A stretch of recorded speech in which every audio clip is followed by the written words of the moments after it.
Hello friends, Rajans classes में आपका स्वागत है।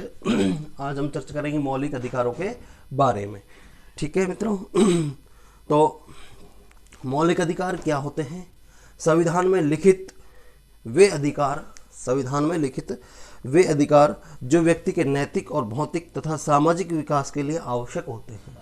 संविधान में लिखे गए वे अधिकार या संविधान में वर्णित वे अधिकार जो व्यक्ति के नैतिक, भौतिक और सामाजिक विकास के लिए आवश्यक होते हैं, इन अधिकारों को मौलिक अधिकार कहते हैं। क्या कहते हैं इनको? मौलिक अधिकार कहते हैं। ठीक है मित्रों। मूल अधिकारों का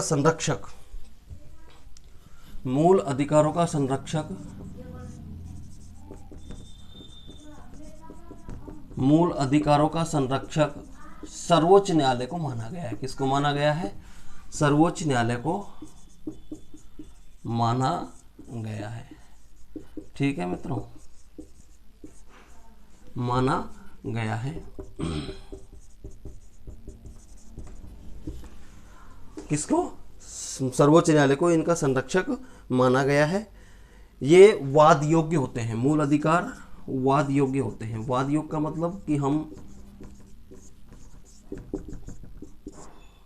जब मूल अधिकारों का हनन हो रहा हो या शोषण होता हो तो हम इसको चुनौती या हम उस समय सर्वोच्च न्यायालय, जो कि एक संरक्षक की भूमिका में होता है, इसकी मदद लेते हैं या ले सकते हैं। ये संविधान में वर्णित है। जो हमारा संवैधानिक उपचारों का अधिकार है, वो अधिकार हमें ये अधिकार देता है कि हम मूल अधिकारों के हनन होने के बाबत में या हनन होने के विरोध में सर्वोच्च न्यायालय की शरण ले सकते हैं, सर्वोच्च न्यायालय की मदद ले सकते हैं। तो इसलिए मूल अधिकार वाद योग्य होते हैं। मूल अधिकारों की जो प्रकृति है, ये प्रकृति नकारात्मक है। मूल अधिकारों की प्रकृति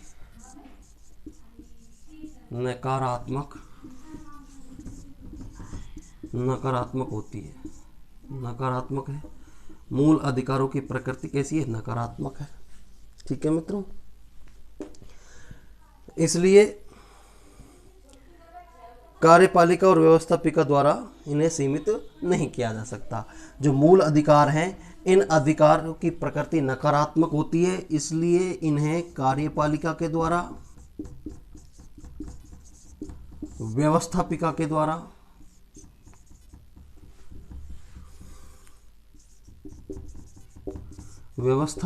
द्वारा सीमित या नियंत्रित नहीं किया जा सकता। ठीक है मित्रों।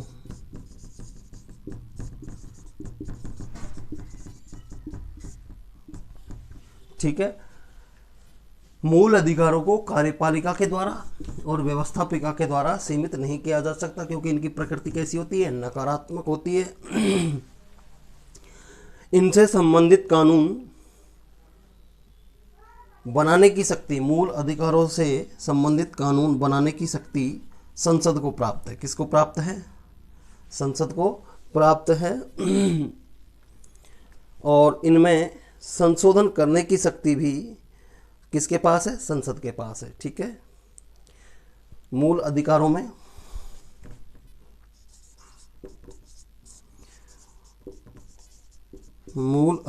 में संशोधन करने की शक्ति और कानून बनाने की शक्ति दोनों किसके पास है? संसद के पास है। संशोधन करने की शक्ति,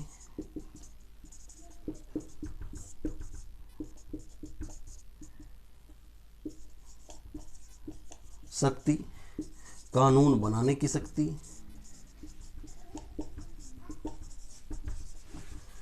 किसके पास है? संसद के पास। किसके पास है?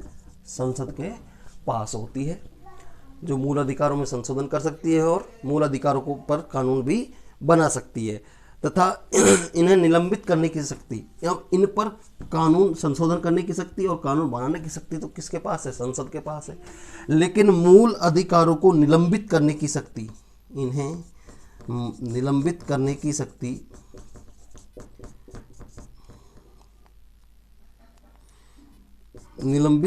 शक्ति केवल राष्ट्रपति को के पास है। किसके पास है?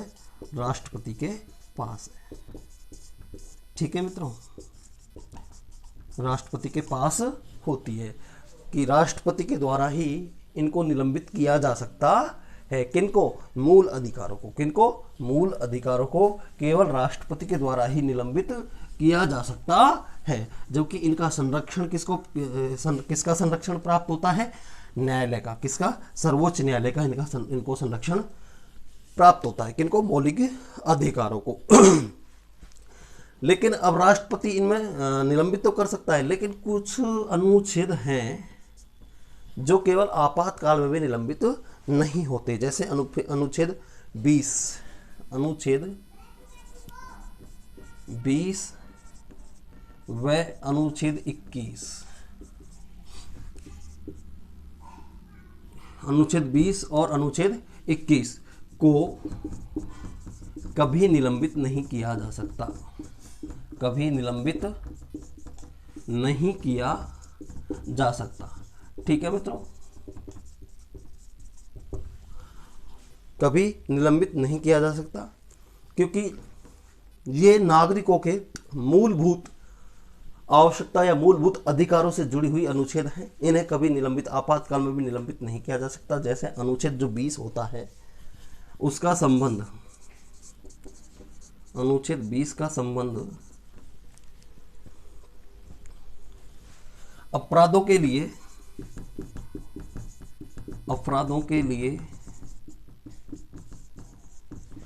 दोष सिद्ध करने के संबंध से, दोष सिद्ध करने से संबंधित है। ठीक है, करने से संबंधित है। ठीक है मित्रों, अनुच्छेद जो 20 है वो अपराधों के लिए दोष सिद्ध करने से संबंधित है, यानी अपराधी जिसे बनाया गया है उसका क्या दोष है ये सिद्ध करने से संबंधित है अनुच्छेद 20। इसलिए इसे आपातकाल में भी निलंबित नहीं किया जा सकता। और संबंध में से संबंधित है अनुच्छेद जो 21 है। दूसरा जो है अनुच्छेद 21, अनुच्छेद 21, इसका संबंध है प्राण और दैहिक स्वतंत्रता का संरक्षण। प्राण और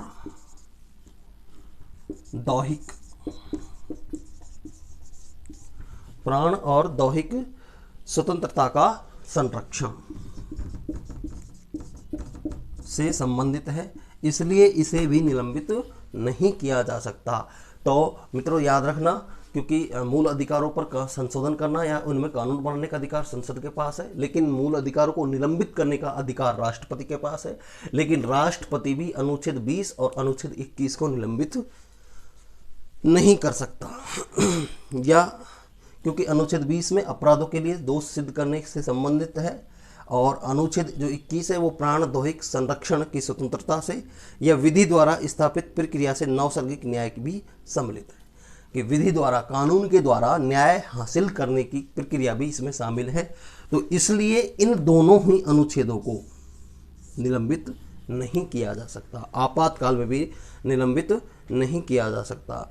44वें संशोधन जो 1978 में हुआ, 44वां संशोधन जो 1978 में हुआ,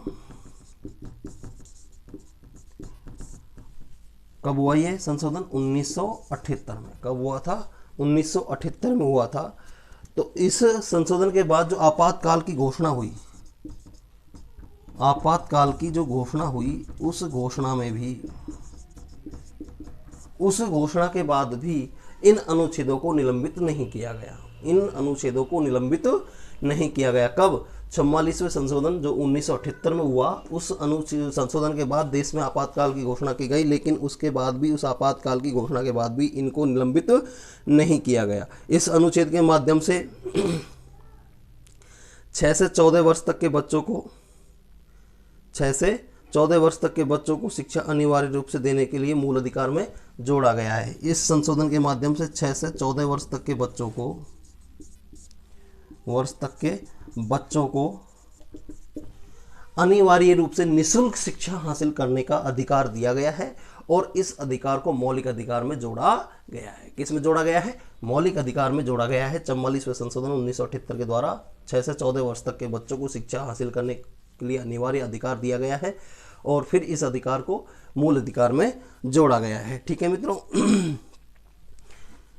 इसके अलावा मूल अधिकारों में कुछ अनुच्छेद ऐसे हैं जिन्हें केवल भारतीय नागरिकों को ही मिल के लिए बनाए गए हैं, या वे मूल अधिकार केवल भारतीयों को ही प्राप्त होते हैं। मूल अधिकारों के अनुच्छेद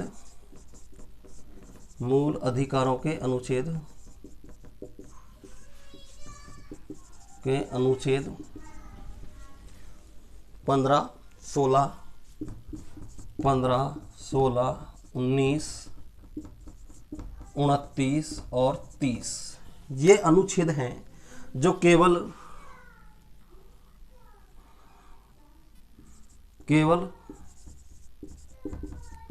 भारतीयों को प्राप्त होते हैं। ठीक है मित्रों, भारतीयों को प्राप्त होते हैं।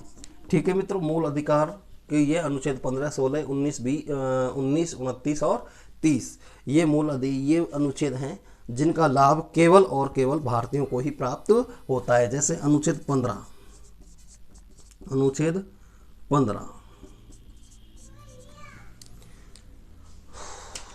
सामाजिक एवं शैक्षणिक दृष्टि से पिछड़ों के लिए उपबंध है। सामाजिक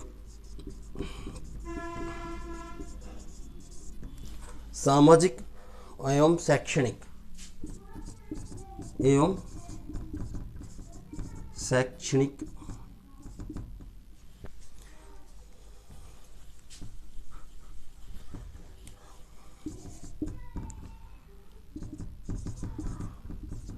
सामाजिक एवं शैक्षणिक रूप से पिछड़े लोगों के लिए उपलब्ध है। पिछड़ों के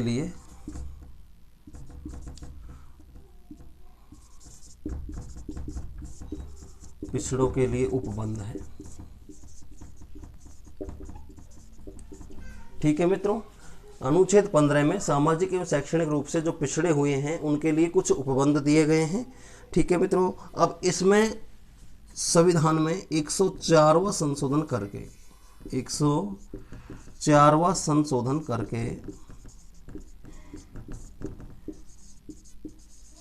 करके इन पिछड़े हुए लोगों के लिए निजी शिक्षण संस्थानों में भी, यानी सामाजिक और शैक्षणिक रूप से जो पिछड़े हुए लोग हैं इन लोगों के लिए एक संविधान में 104वें संशोधन के द्वारा निजी शिक्षण जो संस्थान थे उन शिक्षण संस्थानों के में प्रवेश के लिए आरक्षण की व्यवस्था को लागू करवाया गया है। लागू करने का कानून बनाया गया था। कब? 104वें संशोधन के माध्यम से। ठीक है मित्रों, तो ये केवल भारतीयों के लिए है और यानी पिछड़े सामाजिक और शैक्षणिक रूप से पिछड़े जो भारतीय हैं उनके लिए यह कानून बनाया गया और उनके लिए ही यह अनुच्छेद प्रभाव में है। अनुच्छेद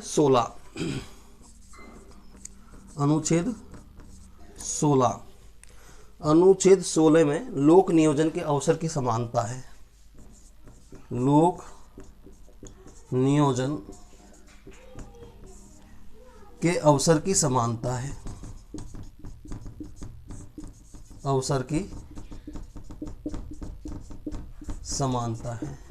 ठीक है मित्रों, अनुच्छेद 16 में लोक नियोजन के अवसर की समानता है। जिसमें 77वें संशोधन के द्वारा पिछड़े वर्गों के लिए आरक्षण की शक्ति प्रदान की गई है। 77वें संशोधन के द्वारा 1995 में ये व्यवस्था की गई और पिछड़े वर्ग के लिए आरक्षण की शक्ति प्रदान की गई है, आरक्षण की व्यवस्था की गई है। ठीक है मित्रों, किसमें? अनुच्छेद 16 में। किसके? अनुच्छेद 16 में। तो ये केवल और केवल भारतीयों से ही संबंधित है, ये भारतीयों के लिए ही ये प्रभाव में है, ये मौलिक अधिकारों में ये व्यवस्था की गई है। इसके अलावा अनुच्छेद 19, अनुच्छेद 19, ठीक है मित्रों, अनुच्छेद 19 में 7 प्रकार की स्वतंत्रता दी गई है। कितने प्रकार की? 7 प्रकार की स्वतंत्रता दी गई है। ठीक है मित्रों, जैसे अभिव्यक्ति की स्वतंत्रता या विचारों की, विचार और अभिव्यक्ति की स्वतंत्रता। ठीक है, प्रेस स्वतंत्रता, प्रेस की स्वतंत्रता, और प्रेस परिषद का गठन, प्रेस परिषद का गठन। ठीक है मित्रों, इसके अलावा शांतिपूर्ण व निरायुध सम्मेलन की स्वतंत्रता, शांतिपूर्ण एवं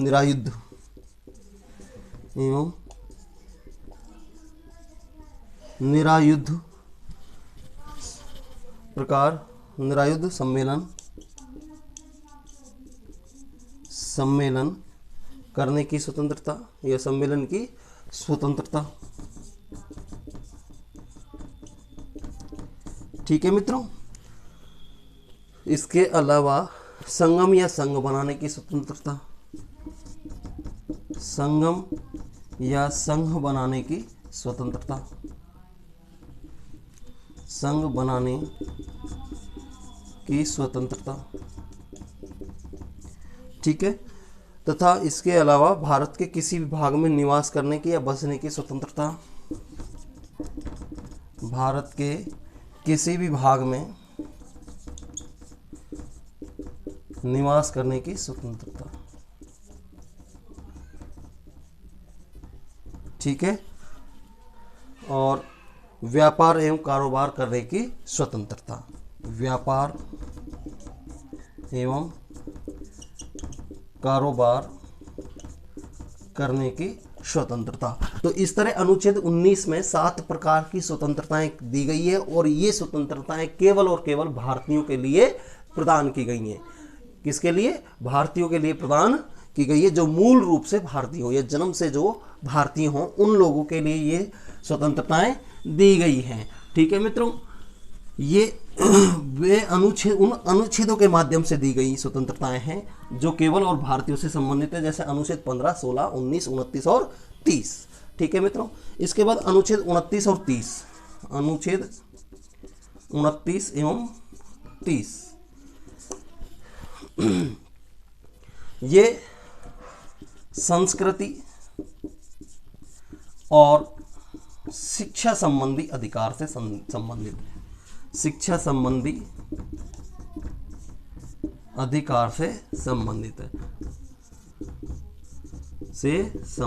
ठीक है मित्रों। तो